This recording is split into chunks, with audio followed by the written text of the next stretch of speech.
Good morning everyone! City of Zion Church. Tayo po ay muling darako sa panambahan ng ating mga kapatiran. So saan man tayo naroon mga kapatid, sama-sama po tayong magpupuri sa Panginoon. Ihanda natin ating mga sarili, ang ating puso, ang ating presensya sa harap ng Panginoon. Dahil nandito siya sa ngayon at kasama natin sa ating pagpupuri. So awitan natin ang ating Diyos na buhay. Tayo ay sama-samang magpupuri sa Kanya sa pangalan ni Kristo Jesus. Amen. Amen. Good evening, Invited to everyone. join us in worship this morning.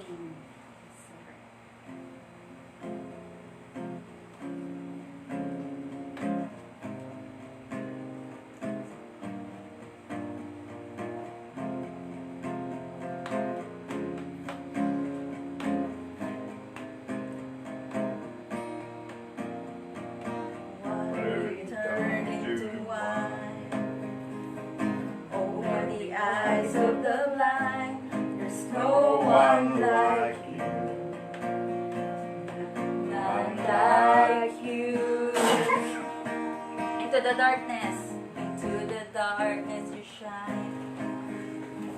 Out of the ashes we rise. There's no one like you.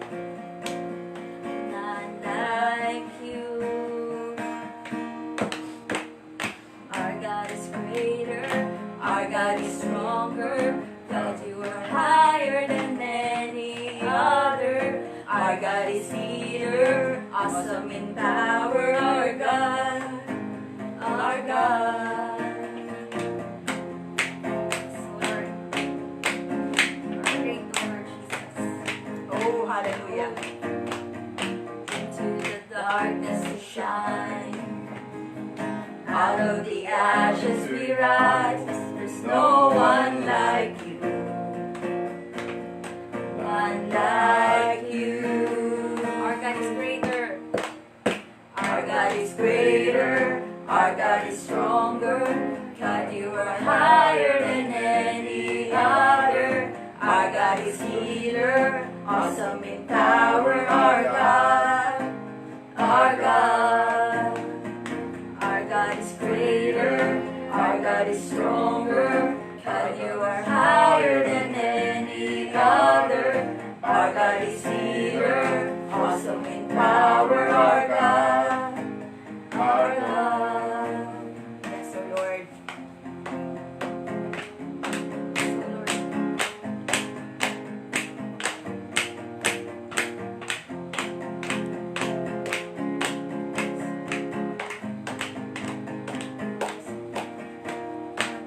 And if our God is for us, then who could ever stop us? And if our God is for us, then what could stand against? And if our God is for us, then who could ever stop us? And if our God is with us, then what could stand against? Yes, O Lord, nothing can stand against you, Lord. What could stand against?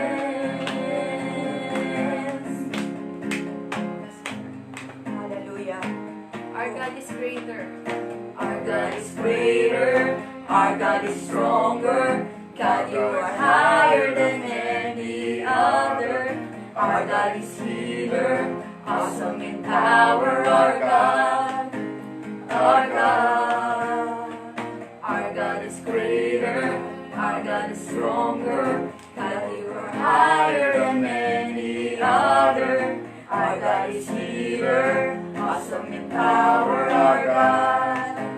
Our God. And if our God is for us, then who could ever stop us? And if our God is with us, then what can stand against? And if our God is for us, then who could ever stop us? And if our God is with us, then what can stand against? Yes, Lord. Hallelujah. What can stand against? Yes, Lord. Nothing can stand against you, Lord. Oh, yes, Jesus. Yes. Hallelujah. Thank you, Lord Nothing can God. stand against you, Lord. Hallelujah. Yes, We O Lord. bless your name, O Lord God. Glory, O Lord. Hallelujah. We It's lift above. your name, O God. Praise you, Jesus. Oh, Lord. Wonderful Savior. Oh,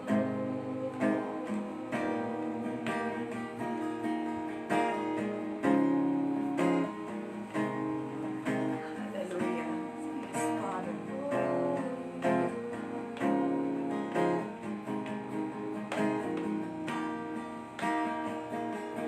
bless the Lord, oh my soul. Oh, my soul. Worship His holy name. Sing like never before. Oh, my soul. I Worship your holy name. The sun comes up, it's a new day dawn. It's time to sing your song again. Whatever may pass and whatever lies before. Let me be singing when the evening comes. Bless the Lord, oh my soul. Oh, my soul. Worship His holy name. Sing like never before. Oh, my soul, I worship your holy name. You're rich in love. You're rich in love, and you're slow to anger. Your name is great, and your heart is kind. For all your goodness, I will keep on singing. 10,000 reasons for my heart to find. So bless the Lord, oh my soul. Oh, my soul. Worship His holy name. Sing like never before. Oh, my soul, I worship your holy name. Bless the Lord. Bless the Lord, oh my soul. Oh, my soul. I worship His holy name. Sing like never before. Oh, my soul, I worship your holy name. Hallelujah. Oh Lord, Father, thank you, Jesus. Hallelujah, Lord God. Bless your name. Praise. Hallelujah. We bless you, Father.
Yes, Father. Oh Lord, Hallelujah. steer our inner peace, Lord Jesus.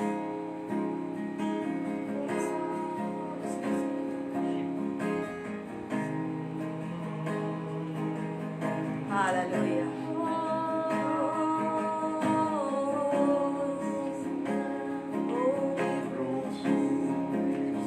Oh, hallelujah.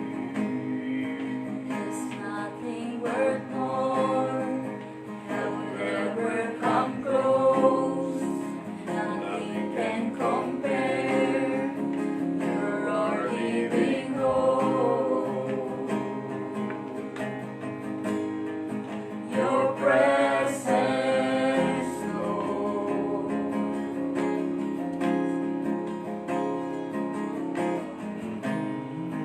I've tasted and seen all the sweetest of love, where my heart becomes free and my shame is undone. Your presence, Lord. Hallelujah. Holy Spirit, you are welcome here. Come flood this place and fill the atmosphere. Your glory, God, is what our hearts long for. To be overcome by your presence, Lord.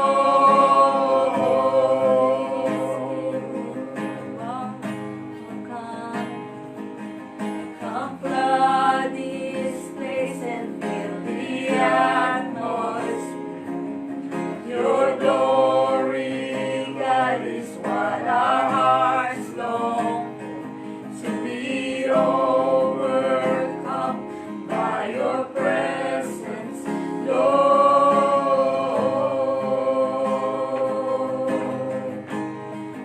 Your presence, Lord. Hallelujah. There's nothing worth more that will ever come close. Nothing can compare. Yes, Lord. You're our living hope. Hallelujah. Spirit. Your presence, Lord. Hallelujah. The Spirit of God. I've tasted and seen. The Spirit of the Lord is upon us, oh God. I've tasted and seen Oh Lord. the sweetness of love. Where my Hallelujah. heart becomes free Oh Lord. and my shame is undone. Yes, Father, in the name of Jesus.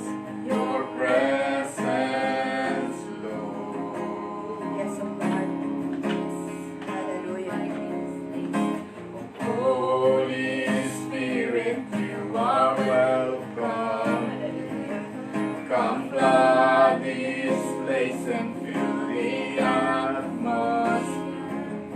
Your glory, God, is what our hearts long for. To be overcome by your presence, Lord. Holy Spirit, you are welcome. Come flood this place and fill the atmosphere. Your glory, God, is what our hearts long for. To be overcome by your presence, Lord. Hallelujah. Presence, Lord. Oh yes, oh God. Let us become more aware of your presence. Let us experience the glory of your goodness. Let us become more aware of your presence. Let us experience the glory goodness. Let us become more aware of your presence. Let us experience the glory of your goodness. Yes, Lord. Hallelujah. Oh, yes, Father. May we all experience your goodness, Father, in our lives. Oh, let the living power and spirit be upon your people, O Lord God. Holy Let it minister, O Father. you are welcome. Oh, yes, we Come will flood we will this come your place spirit, and Lord. fill the atmosphere. Your glory, Lord, is What our hearts long for. to be overcome by your presence, Lord, Holy Spirit, you are welcome. come flood this place and fill the atmosphere. Yes, Your glory, Lord, is what our hearts long to be overcome by your presence. Holy Spirit, Holy Spirit, you are welcome here. Come flood this place and fill the atmosphere. Your glory, God, is what our hearts long for. To be overcome by your presence, Lord.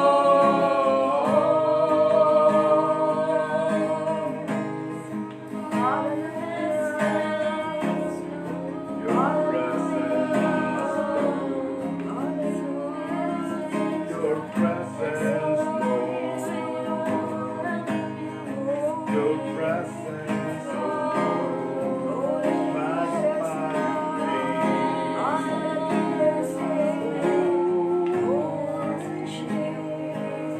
Your presence, your presence, your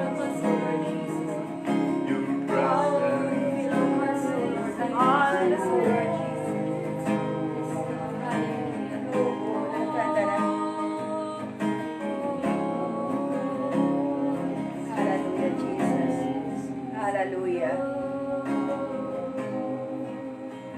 Thank you, Lord God.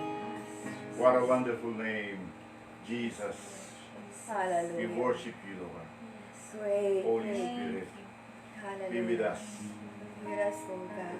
Come into thy throne of grace Oh, and thy presence, Lord. hallelujah. We worship you in spirit and in truth. You were the word at the one with God and Lord Most High.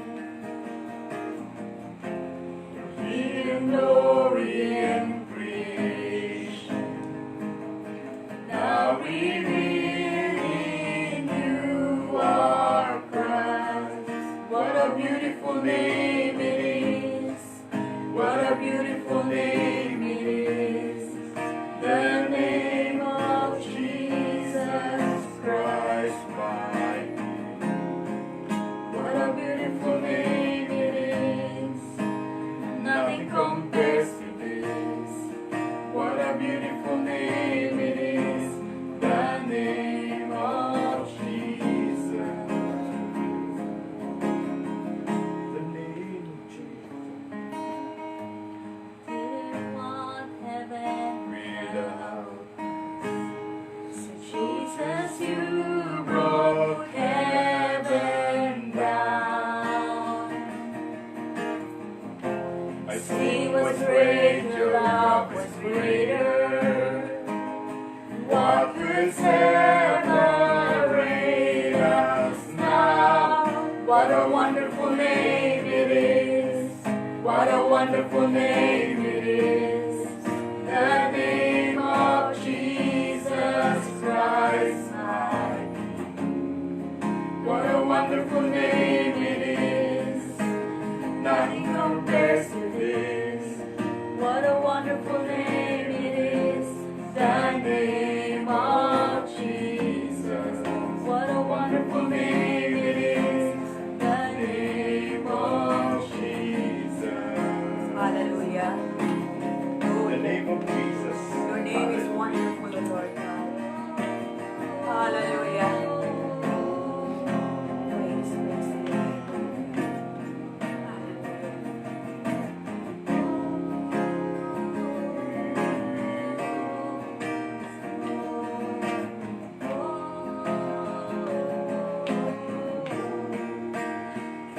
shall not hold you. Victory for you. Silence the boast of sin and grave. The Heavens are roaring, the praise of your glory, for you are raised to life again. You have no rival, you have no equal, now and forever, God, you reign. Yours is the kingdom, yours is the glory, yours is the name above all names. What a powerful name it is, what a powerful name it is, The name of Jesus Christ, my King. What a powerful name it is. nothing can stand against. What a powerful name it is. The name of Jesus. You have no rival, You have no equal. now and forever, God, you reign. Yours is the kingdom, yours is the glory, Yours is the name above all names. what a powerful name it is, what a powerful name it is, the name of Jesus Christ, my King. What a Powerful name it is, nothing can stand against. What a powerful name it is, the name of Jesus. What a powerful name it is, the name of Jesus. What a powerful name it is, the name of Jesus.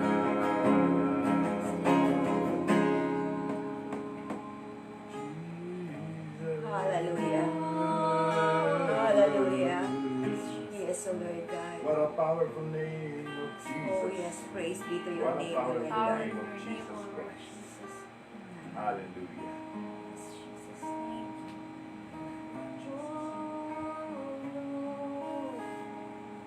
Thank you. Praise you, Jesus. What a wonderful name that is above every other name. The name of Jesus Christ. The name who gave his life for us.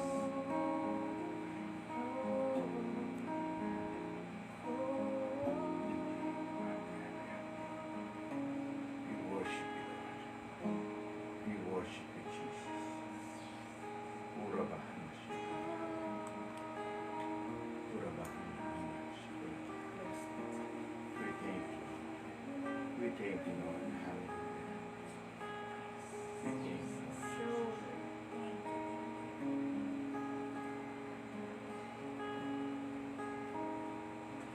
Thank you, Father. Maraming salamat o Lord sa panibagong Lord, linggo Lord na kami o Lord, nakakapagpuri o Lord, bagamat o Lord kami malalayo sa isa't isa o Lord, but Lord we know Lord your presence o Lord, and Lord ay kasama namin o Lord, ang banal na Espiritu Lord ay nasa amin o Lord sa mga oras na ito Lord Jesus, sa bawat tahanan o Lord na nagla-livestream o Lord sa service na ito Lord Jesus. Lord, we continue to pray, O Lord, na kayong kumilos, O Lord, for the rest of the service, O Lord, for the preaching of your word, O Lord, that, Lord, ang bawat isa, O Lord, ay, Lord, maging bukas ang kanilang mga puso, Lord, ang kanilang mga isipan, O Lord, na marinig ang iyong salita, Lord, sa umagang ito, Lord Jesus. Thank you so much, and Lord, continue to bless each one of us, O Lord, and for the rest of this day. In Jesus' name, Amen. Amen.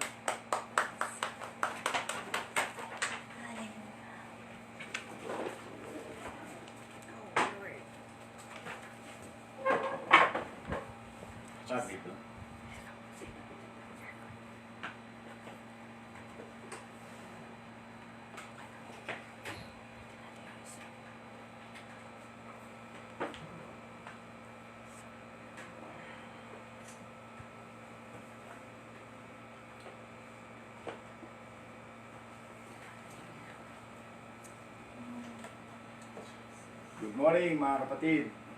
Tayo po ay nasa Panambahan ngayon sa ating iglesia, City of Zion Church. Kumusta ang inyong mga araw? Bawat araw? Nasa tahanan lang. So tayo po ay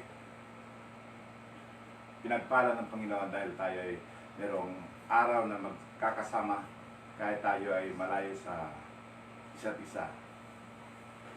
It may been possible through this live streaming, heavy live streaming ng iglesia na kung saan ay mapapakinggan natin ng salita ng Panginoon. So, huwag nating sayangin mga kapatid, tayo po ay sama-samang magpuri, magpasalamat at makinig sa kanyang salita. Tayo po ngayon ay mag-aaral tungkol sa covenant. Ito po ay pagpapatuloy ng ating narinig noong mga nakarang araw. Sa pag-aaral na ito, tayo po ay magkakaroon ng kaalaman sa patuloy na magamit natin kung ano yung binigay sa atin ng Panginoon sa panahong ito. Tayo po ay manalangin para sa pag-uumpisa ng gawain. Aming Diyos, kami po ay lumalapit sa inyo. Sa biyaya ng Banal na Espiritu, kami po ay humihingi ng iyong patnubay, gabay, para sa pag-aaral ng iyong salita. Kami po ay nanalangin na ang bawat sandali na aming gagamitin, Panginoon, para sa pag-aaral ay magbigay ng sa inyong kaluluhatian, Panginoon. Pagpalaan mo po ang bawat nakikinig, nanonood, Panginoon, at magkaroon ng mensahe, Panginoon, sa bawat isa ng salita mo na siya magbibigay ng katatagan para sa mga pagsubok na dumarating sa aming buhay. Kayo, Panginoon, ang maluwalhati. Samahan mo po kami, ang inyong lingkod. Gabayan niyo, Panginoon. Wala po kami magagawa sa aming mga sarili, kundi nagtitiwala po kami sa iyong Banal na Espiritu na magsasalita sa amin sa araw na ito. Ito po ang aming panalangin, pasasalamat sa pangalan ni Kristo Jesus, aming Panginoon. Amen and amen. Amen. Yes. Hallelujah. Thank you, Lord.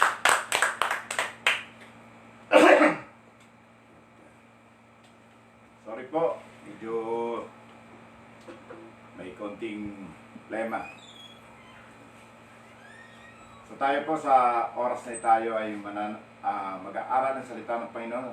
Ang aking mensahe po ay pinamagatang kong activate your covenant of grace. Tayo po ay under the covenant of grace. Tayo po ay biyaya ng Panginoon. Ano ba ang grace na tinatawag? It is unmerited favor, unearned, bagay na tinanggap natin dahil sa biyaya ng Panginoon.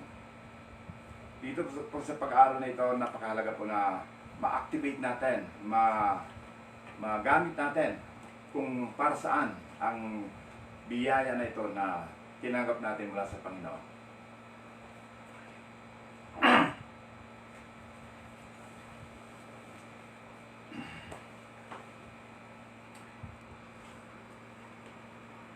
Remember doon sa mga pag-aaral natin na sinasabi sa salita ng Panginoon, Jesus Christ, nung kasama niya mga disciple niya sa Gethsemane, ang sabi niya, pray that you may not enter into the temptation. So, sinasabi niya sa mga apostol na manalangin kayo para hindi kayo pumasok sa anumang tukso.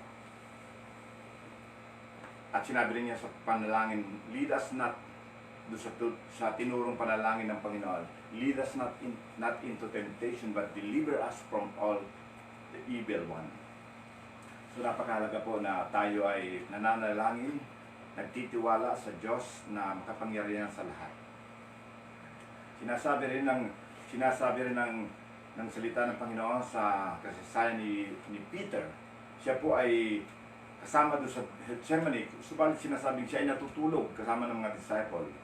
That's why marahil si Peter, hindi natin masabi na natutulog, hindi siya nakapanalangin. That's why he entered into temptation na kung saan na-deny niya ang Panginoon 3 times. So napakalaga po na ang panalangin ay ginagawa natin sa pagpapatuloy ng buhay natin. Ngayon po, ang panalangin po ay napakahalaga. During the time of the Israelite in Egypt, sila po ay nasa covenant, under the covenant of grace. Yung covenant na yun ay kinat for their father Abraham, Isaac, and Jacob, na kung saan sila ay tinawag, inili na bansa, na bayan, para pagpalain ng Panginoon. At dahil doon, sila ay iniingatan ng Panginoon. Subalit sila ay dinala sa Egypt. Anong dahilan ng pagdala ng Panginoon sa Egypt? At ang nangyari, mga kapatid, even though they are in Egypt at sila ay under the covenant of grace, they suffer. Why God allows suffer them to be under the slavery or under bondage, na kung saan sila ay for many years naging alipin at hindi nila malaman ang plano ng Diyos sa kanilang buhay. At that's why, sabi dito, ang bagay na ito ay nagpapakita na tayong mga tao, tayong mga believers lalo na, kung ang Panginoon ay binigyan tayo ng pagkakataon na makilala siya at ang pagpapalang yun ay nasa atin na ngayon, gamitin po natin. Sa panahon ng mga Israelite, sila ay nasa under grace, subalit sila ay naging bondage ng Egypt. Why? Anong mga pangyayari nangyari sa kanilang buhay? Kung babalikan po natin ang ating mga sariling buhay natin bilang Kristiyano, tayo po'y nakakaranas nito. Subalit, ang magandang bagay na ginawa sa atin ng Panginoon, tayo ay may isang covenant na mas mabuti, mas higit kaysa sa covenant sa Old Testament. Ano yung covenant na yun? Ito yung covenant na kung saan kinat through Jesus Christ. Yung covenant na ginawa niya dun sa cross ng Kalbaryo. He died for us, for all of us. He gave His life for us. Amen. So sa bagay na ito na ginawa niya, na tinanggap natin ang Panginoon bilang ating Panginoon at kapagligtas, tayo po ay naging bahagi ng maganda at bagong covenant na yan. Subalit, paano natin ito magagamit sa ating panahon? Sa ating mga problema, sa ating mga naranasan sa kasalukuyan, ito ba ay relevant? Ito ba ay may importance na nakikita natin? Mga kapatid, marami pong mahalagang gamit ito para sa ating lahat. At sinasabi ng Panginoon,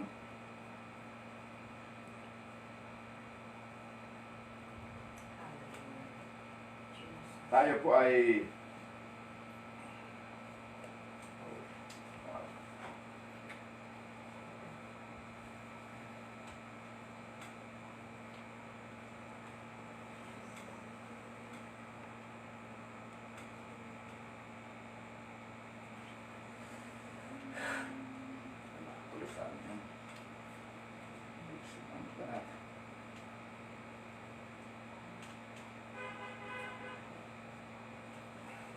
makikita po natin na yung mga nangyari o kasaysayan sa Old Testament, ito po ay shadow ng plano ng Diyos sa buhay ng mga tao, sa ating lahat, sa ating panahon ngayon. Subalit, sa covenant na binigay sa atin ng Panginoon sa New Testament, it is more than, kung sa panahon sa Old Testament, it is a shadow, na kung saan ay lahat ng mga bagay na tinitingnan nila ay wala pang katiyakan, wala pang, o tiyak yun pero hindi pa nangyayari. Wala pa yung substance. Pero sa ating panahon, ito po ay katiyakan na reality na. Nangyari na po sa panahon na ito. Sa buhay, sa pamagitan ng ginawa ni Kristo sa cross ng Kalbaryo. At yung covenant na yun ay para sa ating lahat. Sabi ng Panginoon, ang sino mang tumanggap sa Kanya at tumanggap sa Kanyang maniwala, manampalataya sa Kanyang ginawa doon sa cross, siya ay makikipag-isa sa ating Panginoong Diyos. Subalit, ang tanong po, balikan po natin yung kwento sa Israel. Sila po ay under grace, pero sila ay under sa bondage ng Egyptian. Why? Because they are people, the human heart of people ay nagigino-govern, pinapangunahan ng flesh sa buhay nila, ito po ay may malaking factor, malaking bagay sa pangyayari na nangyari sa kanila. Ano ang dahilan? The Bible says, "In my flesh there is no good things dwell." In other words, walang naninarahang mabuti dito sa ating sarili. Ano ba yung flesh?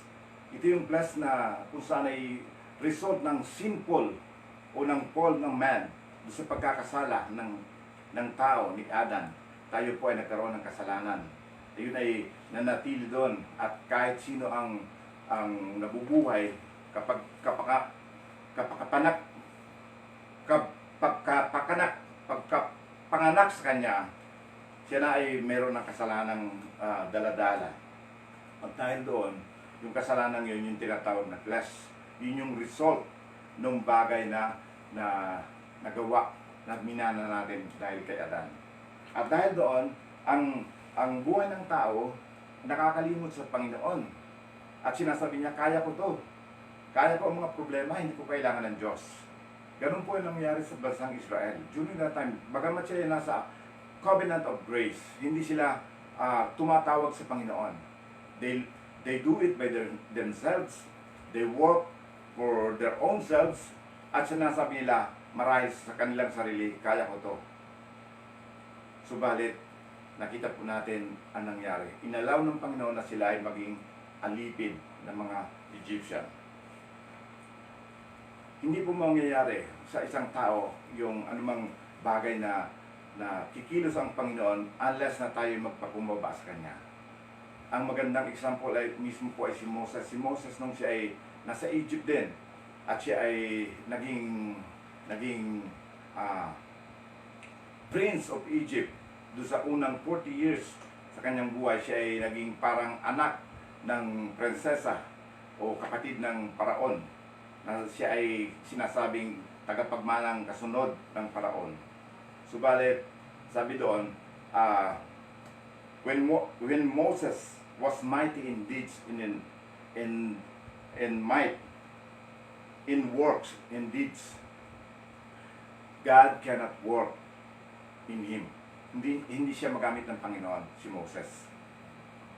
Subalit nung after 40 years na siya ay napunta naman sa Midian Desert, na kung saan siya ay tinapon dahil doon sa pagkakasala niya, nakapatay siya ng isang Egyptian. Ang sabi doon, sa pananatili niya doon sa Midian Desert, siya ay naging shepherd. At dahil doon, siya ay naging mababang tao. Yan, nagpakumbaba siya, namuhay siya ng karaniwang tao. Mula sa pagiging prinsipe, siya ay naging isang karaniwang tao. At nabuhay siya for hanggang naging 80 years old siya. Subalit, may magandang nangyari sa kanya, di ba? Sa story sa Bible, nakita po natin na siya ay kinatagpo ng Panginoon sa isang burning bush, na kung saan nangusap ang Panginoon sa kanya. Moses, gagamitin kita, pumunta ka sa Egypt, bumalik ka sa Egypt, ialisin mo ang iyong mga kababayan sa Ehipto. Dadaling ko sila sa bayang aking pangako sa inyo. At sabi ni Moses, anong katwiran niya? Panginoon, hindi po ako marunong, hindi ko kayang gawin yan, mahina po ako, iba na lang po ang inyong gamitin. Bakit nasabi ni Moses samantalang siya isang prinsipe nando sa kaharian ng Ehipto 40 years ago? Mga kapatid, kapag nung si Moses ay nagpakumbaba sa Panginoon, nung sinabi niyang hindi ko kaya, doon sinabi ng Panginoon, ngayon na yung tamang panahon, Moses, gagamitin kita. And Moses during that time was about 40 years old. About 40 years old na si Moses. Subalit, yun pa lang yung panahon na siya ay naging mababa sa harap ng Panginoon at inamin niya na hindi niya kaya. So, mga kapatid, doon pa lang may lesson na kagad. Kapag tayo nagpapakumbaba sa harap ng Panginoon, kaya tayong gamitin ng Panginoon kung ano yung magandang purpose na gagawin niya sa ating buhay. So, yan po ang kasaysayan ni Moses. At dahil doon sa kasaysayan, balikan natin po yung mga nangyari sa Egypt nung sila ay nandun sa Egypt at alipin. Itong mga Israelite, sila po ay patuloy na sumusunod sa Egyptians. Sila ay under the authority of the Egyptian. Pero, subalit, during the first years, mga unang panahon, sila po ay under the favor of God. Natandaan niyo po, sila ay pinavored ni Joseph. Nag-umpisa sila sa panahon ni Joseph, yung kanyang pamilya, ang bansang Israel. Bago sila naging bansa, sila ay pamilya lamang.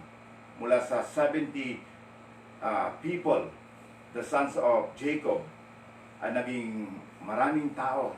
Dumami sila, naging marunong, naging matalino, naging makapangyarihan in a way. At sabi nga, nung panahon yon, namatay na yung Pero na kaibigan ni Joseph. Si Joseph namatay na rin. So, mahabang panahon na ang lumipas.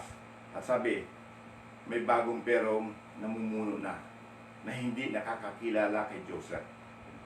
At yun po yung umpisa nung sila ay naging alipin at naging slave sa Egypt. Ano po ang nangyari? Sila ay naging bondage. Inalaw ng Panginoon. Ang sabi ng Bible, kung babasahin natin, ay it's about 215 years after that na sila ay nandun sa pagkaalipin ng Ehipto. Nandun na si Moses, nandun na siya bilang isang prinsipe during that time. Subalit wala siyang pakialam pa, wala pa siyang revelation na naririnig mula sa Panginoon.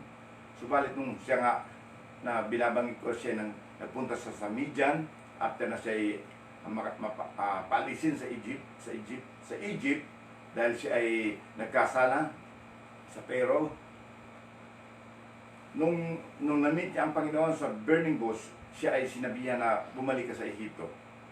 So it's another 40 years after the Midian desert. So Moses is about 80 years old. At dahil doon, sinend siya ng Panginoon bilang deliverer of the Israelite people. At sa panahon yon, ang mga taong ito ay nasanay na somehow, na sila ay hindi na sila natutong lumapit sa Panginoon. Na nakuha na nilang mabuhay sa kanilang sariling kakayanan. I can do this. At even though may mga sugat sa kanilang likod dahil sa pahirap na kanilang nararanas, ito ay nananatiling ganun na lang. Subalit, bagamat sila ay umiiyak, nananagoy, dumadaing, wala silang magawa. Subalit, minsan, sa kanilang pagdaing, sa kanilang pag-groan, yung kanilang pag-groan na yun ay nakarating sa trono ng Panginoon. Naalaala ng Panginoon ang kanyang covenant with Abraham, Isaac, and Jacob. At dahil doon, ito ang sinasabi na sa Exodus 23.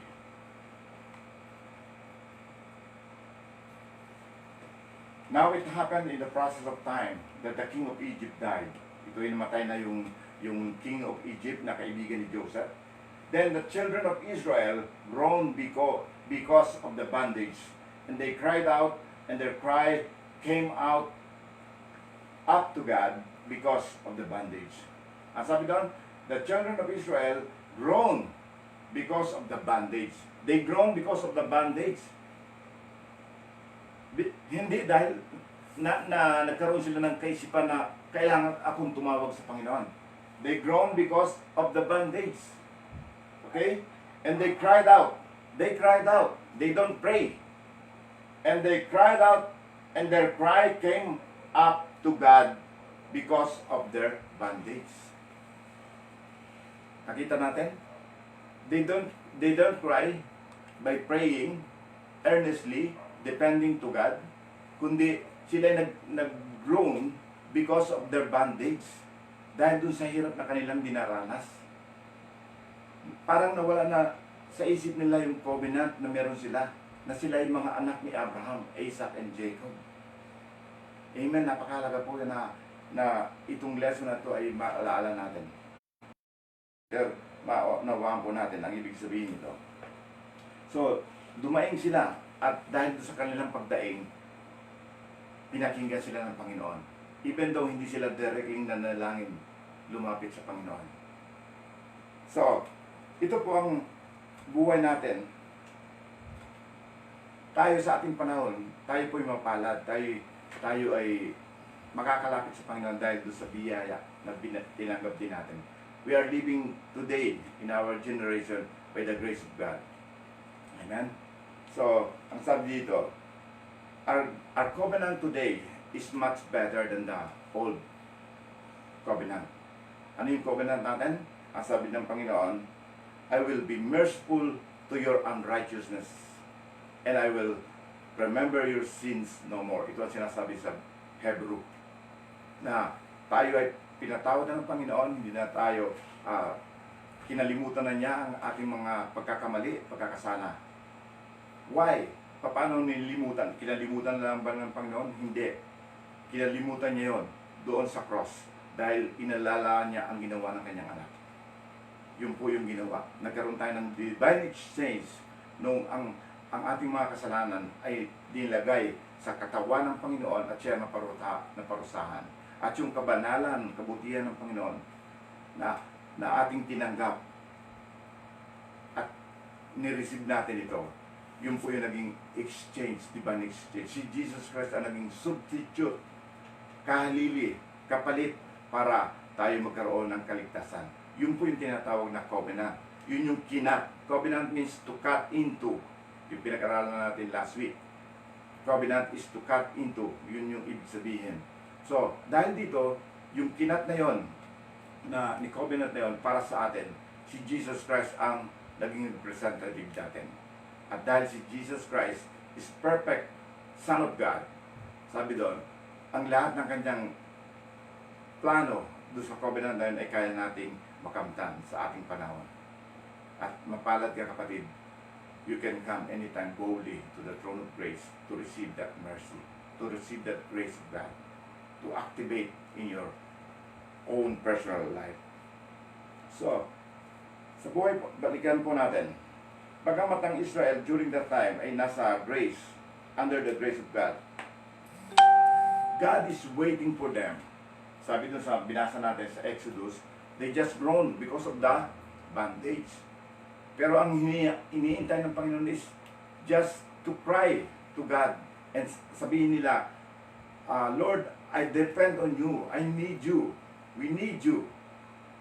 Subalit, even though ang sinasabi ng Bible ay they just groan and they're groaning because of their bondage, sila ay pinakinggan ng Panginoon. Wow! Nag-groan lang sila. Ano ba yung groan? Dumadaing parang walang sinasabing anuman. Umuungol-ungol lang. In a way. Nag-groan. Dahil hindi niya malaman kung ano yung kanyang gagawin, kung ano yung dapat niya sabihin. Nalimutan niya yung covenant niya. So mga kapatid, itong Israel nakaranas noon. At dahil doon, sila ay pinakinggan ng Panginoon noong sila ay nag-groan. Subalit, i-fast forward natin ng mga pangyayari. Sila ay nakatawid na sa Egypt. Nakalabas na sila sa Egypt. Nakatawid na sila sa Dagat na Pula. Nakatawid na sila sa wilderness. Actually, andun na sila sa boundary ng Promised Land sa Canaan. At namatay na rin si Moses. Inabilin niya ang kanyang mandate kay the man of God. Ang sabi doon si Joshua, siya yung nag-lead sa kanila sa Canaan. Ang mga taong kasama niya, ang mga Israelite na kasama niya mula pa sa Egypt, hindi na yung mga dati niya kasama. Actually, yung mga dati niya kasama, mga spy, na kasama niya, the 12 spy. Only 2 of them, ni Caleb, ang natira ang buhay pa during that time. That generation, all those people died in the wilderness. But Joshua and Caleb remained. So matatanda na sila. At si Joshua yung naatasan na maging pinuno. So nandun na sila sa Canaan during that time. Ito ang sabi, ito ang palaala ni Joshua na tingnan nating mabuti ang magandang lesson na binibigay sa atin.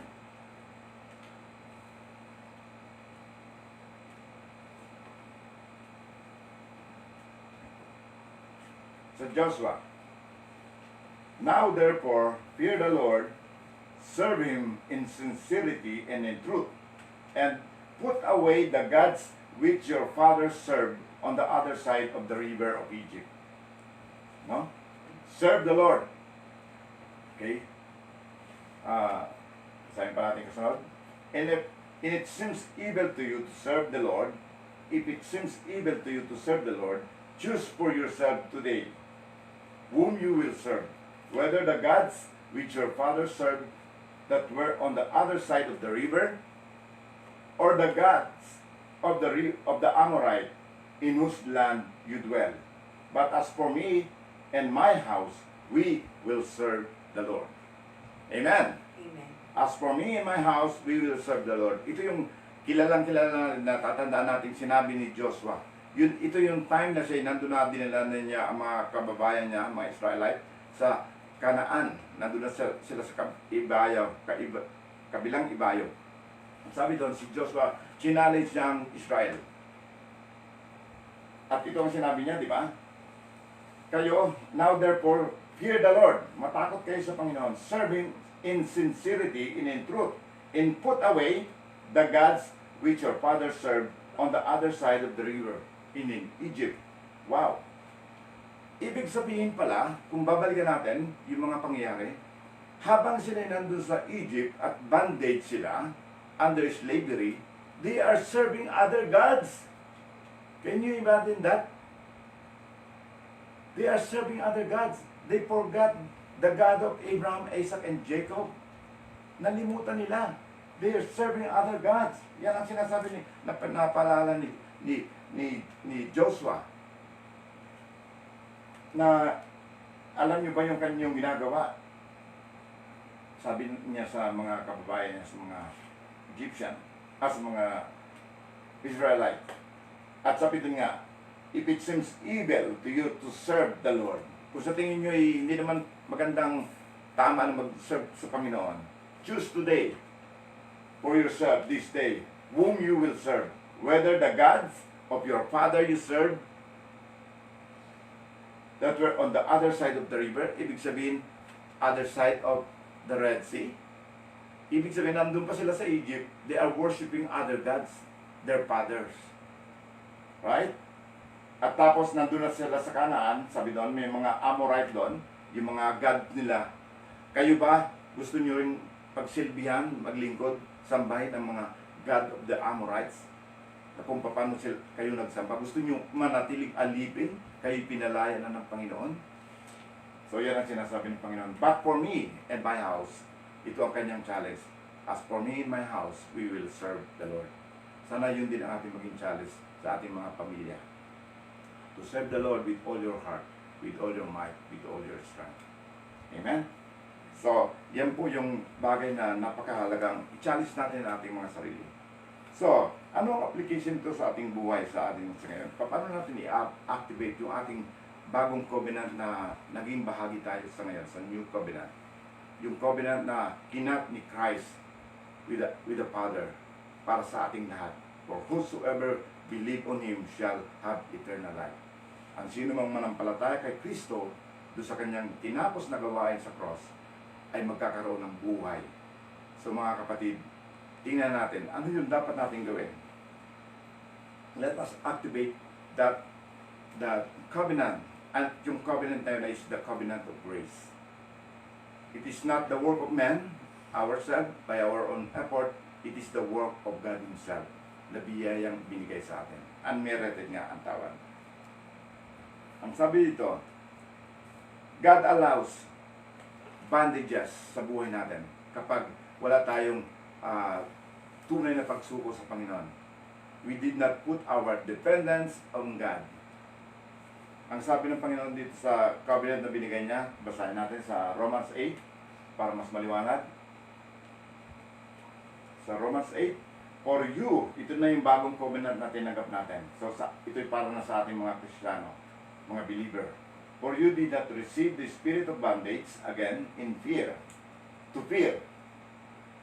Anong ibig sabihin? Bondage again? To fear? Gusto nyo bang manatili doon sa pagkaalipin, kaya na nangyari sa mga Israelite sa Egypt? So hindi na. At nandun yung takot.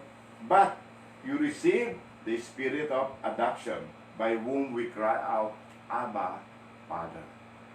So binigyan tayo ng isang bagong covenant, bagong kasunduan na kung saan tayo tinanggap ng Panginoon, ng ating Diyos, bilang mga anak, that we can cry out, Abba, Father. Napakahalagang bagay na dapat nating tandaan, na tayo ay naging anak niya dahil kay Kristo. Amen?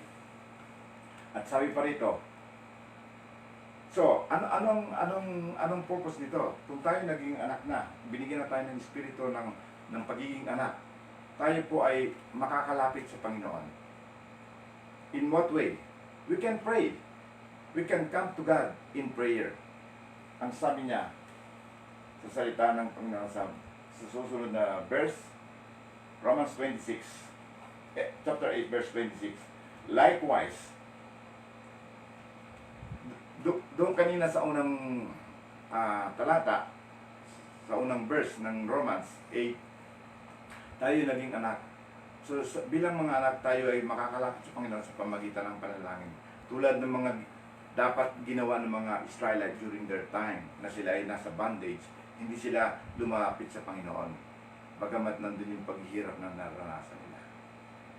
Sa ating panahon ngayon, mga kapatid, nakakaranas din po tayo ng mga problema. Ang sabi dito, lead us not into your temptation, but deliver us from all evil. Yung mga temptation ay tinatawag natin trials and testing sa buhay.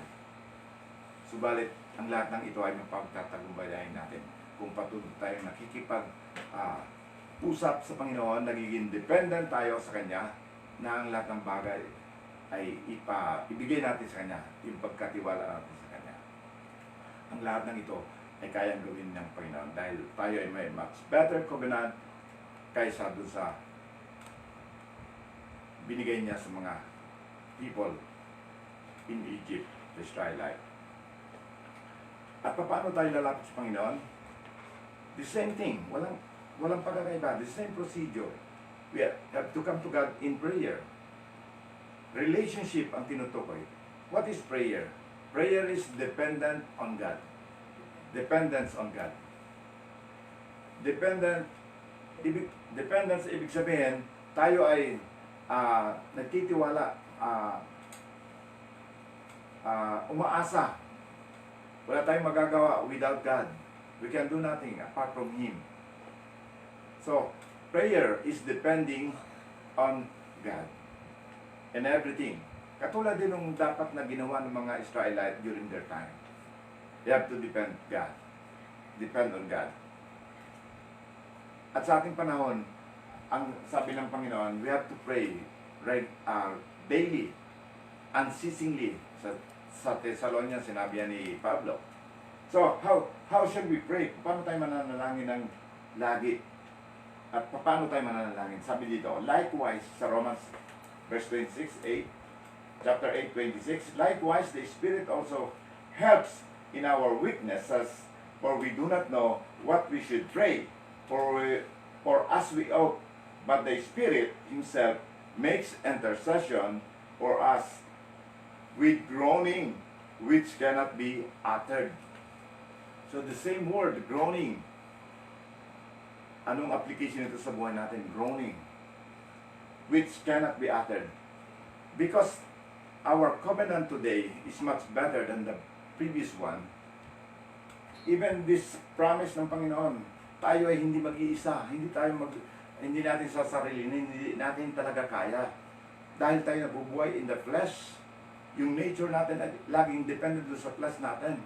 So, kapag tayo nabubuhay na nakabase doon, laging ang iiral doon na yung yabang, yung sarili, yung pride, at hindi natin makikita yung purpose ng Panginoon. Subalit kapag ang Spirit, yung adoption na tinanggap natin, the seal of the Spirit, yung guarantee na bigay sa atin, right?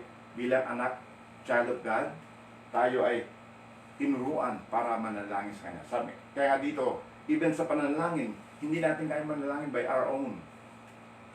Let us ask the help of the Holy Spirit, the Spirit of God, to help us to pray. At sabi nga dito, Available to sa Romans 8:26. Likewise, the Spirit also helps in our weakness. Weakness, ibig sabihin doon sa lahat ng ating mga kahinaan, kasama ng ating mga sakit, karamdaman. For we do not know what we should pray, or as we ought, kung ano yung gusto natin, but the Spirit, alam ng Panginoon Himself, and make intercession for us with groaning, which cannot be uttered. Mga kapatid, ito yung naranasan ng mga Kristiyano, unang Kristiyano doon sa Book of Acts. Ano yun? Ito yung speaking in tongues, na kung saan groaning which cannot be uttered, yung panalangin, yung paglapit sa Panginoon na hindi maunawaan. Subalit, dahil ang Espiritu ng Diyos ang nananalangin para sa atin, actually, if we pray in the Spirit, not only the Holy Spirit is praying for us, but we are praying with Him. He is our help. Ang sabi dito sa pagkakataong ito, hindi natin kaya manalangin by our own. We need the help of the Holy Spirit. And the Holy Spirit is available for every believer. Amen? Available. He is our advocate. He is our lawyer. Siya yung tinatawag na parakletos, paraklet sa Bible. He is the one walking alongside with us. Yung kasama natin, tumutulong sa atin. That's why the Spirit help us to pray. At yung groaning natin, hindi lamang just groaning. Naririnig mismo directly ng Panginoon. At siya na nalulugod na tayo ay marinig na lumalapit sa Kanya. Paano tayo mananalangin? Ng panalangin yun? We just pray. At ang Espiritu ng Diyos ay tutulong sa atin. Marahil sa ating panahon ngayon, ay hindi na natin malaman kung ano yung mga dapat nating ipanalangin. Lord, 2 buwan na kami na nandito sa quarantine. Araw-araw, gabi, meron kaming devotion, meron kaming ginagawang fellowship na pagkaya. Hindi namin na malaman kung ano yung panalangin na dapat namin. Nakikita pa rin namin sa paligid yung mga balita, naririnig namin na walang solusyon, walang vaccine, walang mga bagay na kailan matatapos ito. So ano yung prayer na nag-hinder sa atin na alamin natin? Ang sabi dito, sa covenant na binigay sa atin ng Panginoon, the Spirit will help us to pray. Huwag tayong mag-rely doon sa ating sarili. Sinabi ko nga sa atin, sa ating lahat. Palaala. Hindi tayo pwedeng mag-rely doon sa ating sarili. Ano yung sarili natin? Yung flesh. Yung sarili nating kakayanan. We need the help of the Holy Spirit. And the Spirit of God is willing to help us. It is the same groaning na narinig ng Diyos sa mga Israelite during those time. Hindi sila nanalangin. They just groan. And God heard their groaning. Ano ba itong groaning na ito sa Bible? Yung kaninang groaning na sinabi sa Exodus, sa lumang tipan yun, groaning. Yung bang groaning na yun, the same do sa groaning na sinasabi ni Paul sa Romans. Yung pagdaing na yun. Kung may makikita tayong salita sa New Testament, the same word, groaning, masasabi natin yung event na nangyari doon sa Israel in bondage during that time sa Egypt, it is the same groaning na sinasabi dito sa Romans. Gusto ba natin makita yan? Tingnan natin sa Book of Acts. Ito yung kasaysayan na nakasulat, nagpapatotoo. Ito po yung nangyari doon sa time na si Stephen, siya po ay pinipersecute ng kanyang mga kababayan dahil sa kanyang paniniwala sa nabuhay na maguling Panginoon, si Jesus Christ. A few days pa lang ang nakakalipas, ang batang-bata pang iglesia. At itong si Stephen ay isa sa mga deacons na full of the Holy Spirit. Sabi doon, nung siya ay pinipersecute ng kanyang mga kababayan, bago siya batuhin, siya ay nag-declare ng kanyang speech somehow na nagpipreach siya sa harap ng kanyang mga kababayan na ganito ang sabi, ito ang Panginoon na pinako natin sa cross ng ating mga elders, ng mga pinuno ng simbahan. Siya yung Mesaya, pero hindi nila pinaniwalaan. At ito yung bahagi ng kanyang exhortation, ng kanyang pagpapahayag. Ito yung nung naikwento niya yung kasaysayan ng mga Ehipto, ng mga Israelite during the time na sila nandun pa sa Egypt bilang mga slave, na kung saan sinabi niya na ito yung panalangin, ito yung salita na sinabi, I have surely seen the oppression of my people who are in Egypt. Si Stephen ang nagsasalita rito. I have heard their groaning, kinukwento niya sa mga kababayan niya.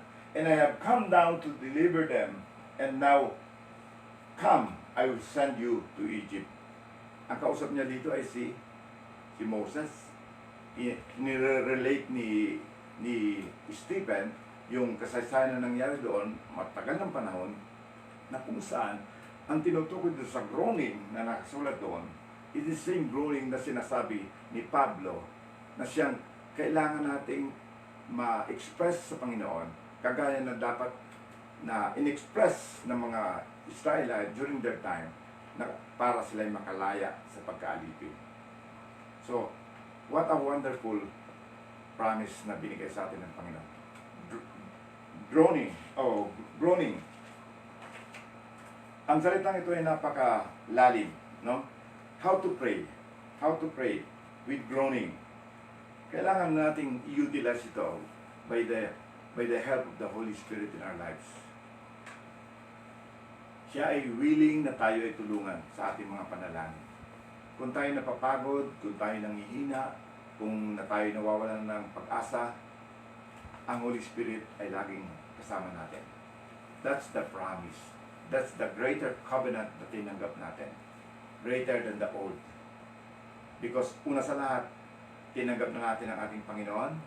Siya ay ating gabay sa lahat ng oras. Tapos binigyan pa tayo ng banal na Espiritu para tayo ay turuang manalangin. At even doon sa time ng mga malalim na problema, pagsubok na hindi natin kaya sa ating sarili, we can come to God in groaning, in prayer, and the Holy Spirit will help us. Malalim na katuruan yung tungkol sa Holy Spirit, pero simple thing na sinasabi dito. Ano yung speaking in tongues? Ano yung naranasan ng mga believers in the first century time, Christian time, na kung saan sila they speak with other tongues. Ang sabi doon, they declare the wonderful works of Christ, the wonderful work of God sa buhay nila. Speaking in tongue is the gift of God to declare the wonderful work of God in our lives. Something na hindi natin na-intindihan to. Sabi nga, ano yung speaking in tongues? Groaning,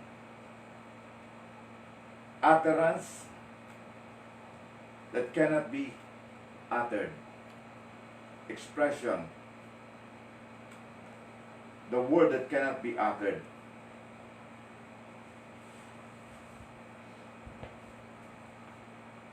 Ito yung sa ating panalangin hindi natin kayang sambitin in the normal word natin, yung known language natin. But the Spirit Himself know everything, what to pray and how to pray. So, tinutulungan niya tayo para tayo manalangin. At inilalagay niya yun sa ating dila kung paano naranasan ito ng mga unang Kristiyano doon sa Pentecost, na kung saan the Spirit of God helped them to pray in tongues. Tongues is a heavenly language. Sa Greek language, sa Greek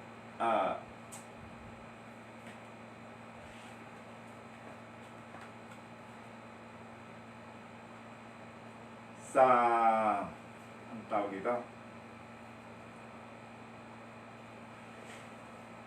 During those time, ito is parang sinasabing love language, secret love language ng mga tao. it is something na kayo lamang, ikaw at ang Panginoon nakakaunawa doon sa iyong sinasabi. At yung bagay na yun ay talagang among Christian, among believers na naniniwala na ang Panginoon ay kumikilos sa kanyang buhay. Kapag siya nanalangin, merong kasagutan. At yung panalangin niya ay dinidinig ng Panginoon. So groaning is like uttering with our mouth, with new tongues, with understanding, or even without understanding, pero andun yung and the Spirit of God will help us to pray and to depend on Him by the grace of God, na ang Panginoon ang ating pagtitiwalaan sa lahat ng ating mga naranasan sa buhay. Mga kapatid, ito yung kailangan natin sa ating panahon. We have to activate, we have to utilize that gift, that wonderful gift of grace. To activate para magamit po natin para sa lahat ng oras na ating kailangan manalangin po tayo without ceasing.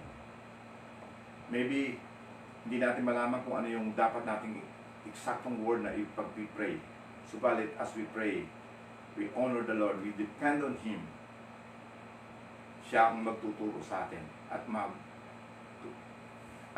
makikita natin yung himala na kaya niyang baguhin ang mga situation sa buhay natin.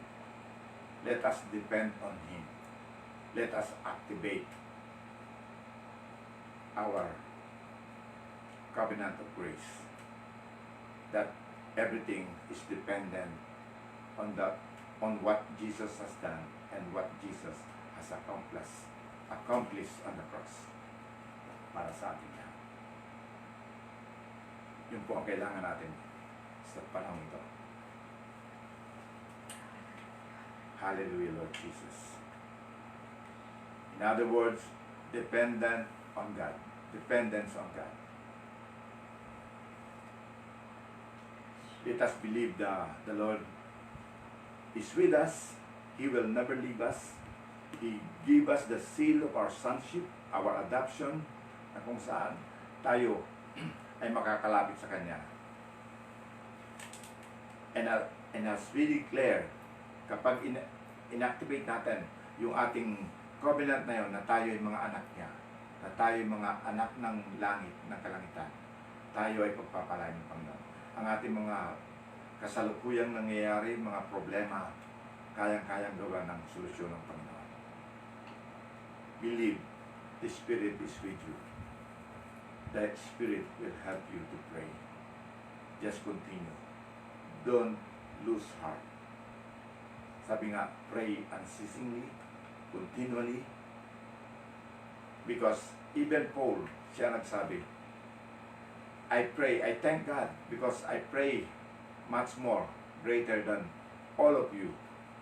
I pray in tongues more than any one of you. Praying in tongues, ibig sabihin, every day, he pray in tongues.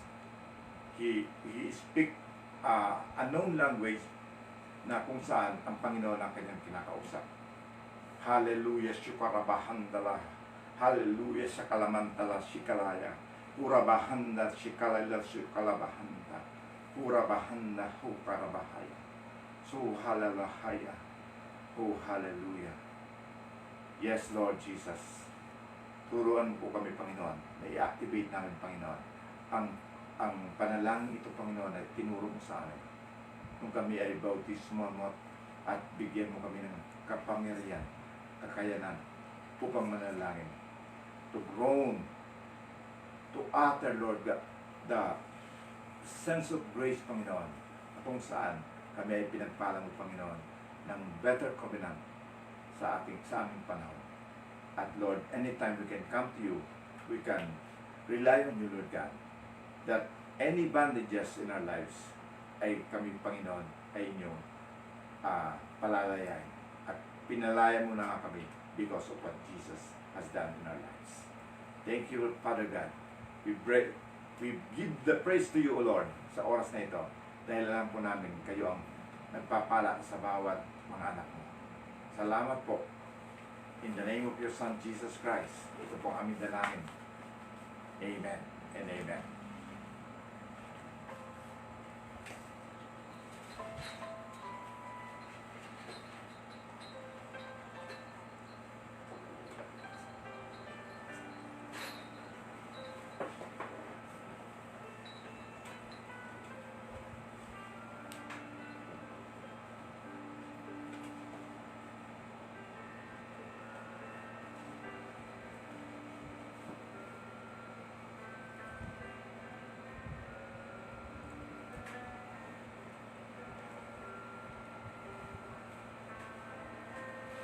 Tayo po ay darako sa communion. Ito po rin yan isa sa mga bahagi na ating ginagawa sa service every Sunday.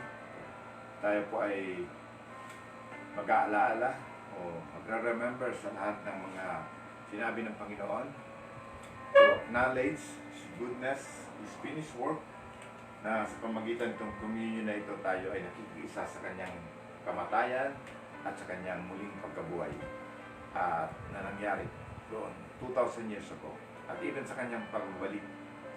Sabi niya, sa tinapay na ito at sa cup, this cup o alak, ubas, tayo po ay kakain ng tinapay ng pagpapala ng Diyos. Ano ba ang simbolo ng tinapay na ito? Ang tinapay na ito ay larawan ng katawan ni Kristo na siyang nabugbog na hirapan, nasugatan doon sa cross at even doon sa scourging post na kung saan siya ay nagdusa at sa salita ng Panginoon, the Bible says, for by His stripe we are healed. This bread is a picture of His body that was broken, that was scourged. And this cup is a picture of His blood that was shed on the cross. And this cup reminds us the new covenant. Sabi ng Panginoon, remember me, remember this, do this in remembrance of me. And as you drink this cup, you are remembering the cup, the new covenant in my blood, which is shed before you for the remission of sins, para sa kapatawaran ng kasalanan natin. So, napakalaga po ang simbolo ng dalawang ito, ang tinapay at ang alak. Ito po ay, ang tinapay ay larawan ng katawan ni Kristo na nabugbog, nahirapan na sugatan para sa ating kagalingan. At ang ubas naman na ito, the cup, is a picture of His blood that was shed. At bilang bahagi ng covenant na ito na tayo ay nakikipag-isa, tayo po ay pinagpala. So tanggapin natin at tanggapin natin ang biyaya, ang benefits na dala nito sa ating buhay bilang mananampalataya. Purihin ang Panginoon. Salamat po. At kaanin po natin ang tinapay at inumin ang cup for this purpose. In Jesus' name. Amen.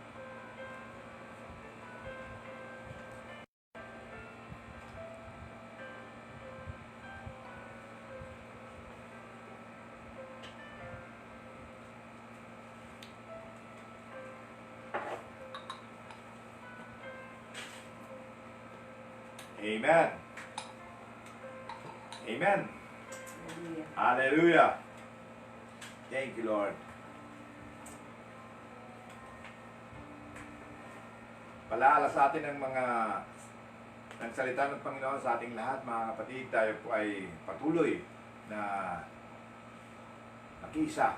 Bagamat tayo ay hindi nagkakasama-sama, tayo po ay nagkakaisa sa panalangin at magkaisa sa lahat ng gawain ng paglapit sa Kanya. In groaning, in prayer, in supplication, and thanksgiving. Dahil darating ang panahon, makikita natin yung sagot ng Diyos. Hindi magtatagal. Ang Diyos ay buhay. Paniwalaan natin. Ang Diyos ay di natutulog. Ang Diyos ay sumasagot. sinusubok lang tayo. At kung may mga pagkakataon na tayo ay nahirapan, lumapit tayo sa Kanya.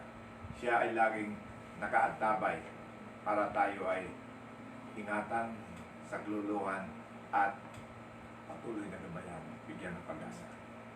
Ito ang ating pag-asa dahil si Kristo ay binigay sa atin.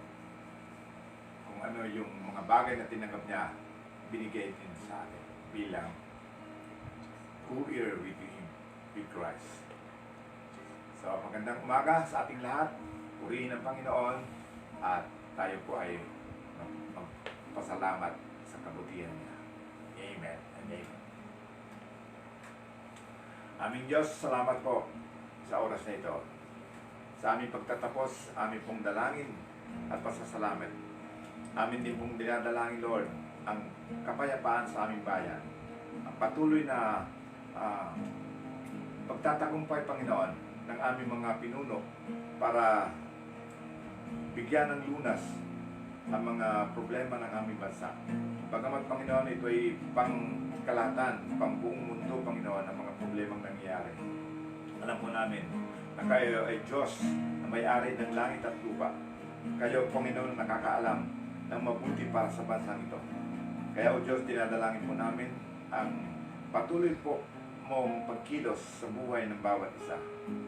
At Lord, maging sa mga pinuno namin, ingatan mo po at gawin mo silang marunong sa kanilang mga pagpapasya.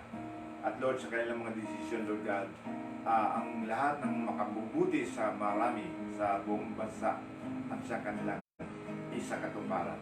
Dalangin po namin na ang bawat Kristiyano ay patuloy mananalangin at patuloy na mag-itiwala sa inyo, Panginoon, na kayo ay sumasagot sa aming mga panalangin. Pagpalain po ang bawat isa, saan man kami naroon, saan man kami kumikilos, o saan man ang aming ginagawa sa araw-araw sa bawat linggo na lumilipas, dumarating. Lord, pagpalain mo po ang bawat isa. Bigyan mo ng pag-asa, bigyan mo ng confidence, Lord God. And especially, Lord, bigyan mo kami ng dependence, Lord God, sa iyo lamang, Panginoon, wala nang iba. And let this be in everyone's heart, Lord God, a sense of grace na mag-depend kami sa inyo, Panginoon, na walang ibang makakatulong sa amin kundi kayo. By your grace alone and in Christ alone. Salamat po, Panginoon. And as we depart, Lord God, in this service, Lord, bago matapos, Panginoon, this is our prayer and our blessing, Lord, we receive. And as I pray, Lord God, I lay my hand sa aking mga kapatid, Lord, pagpalaan po ang bawat isa. Bless them, Lord God.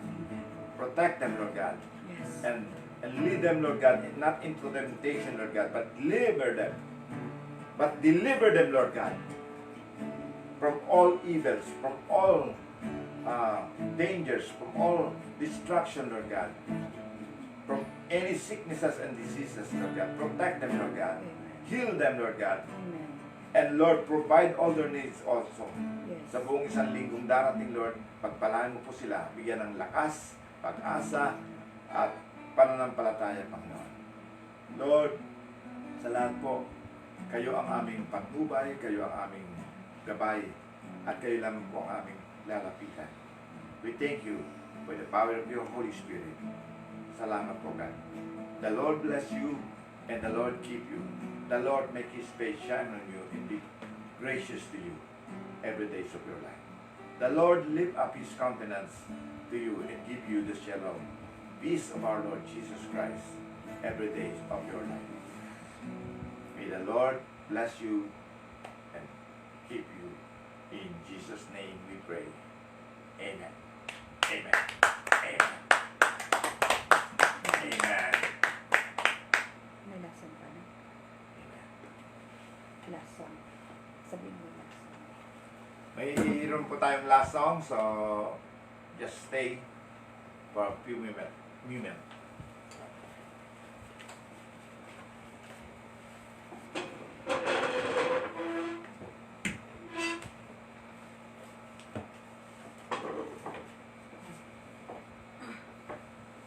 Samahan niyo po kami sa ating closing song.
are here, turning lights Worship you. Worship you.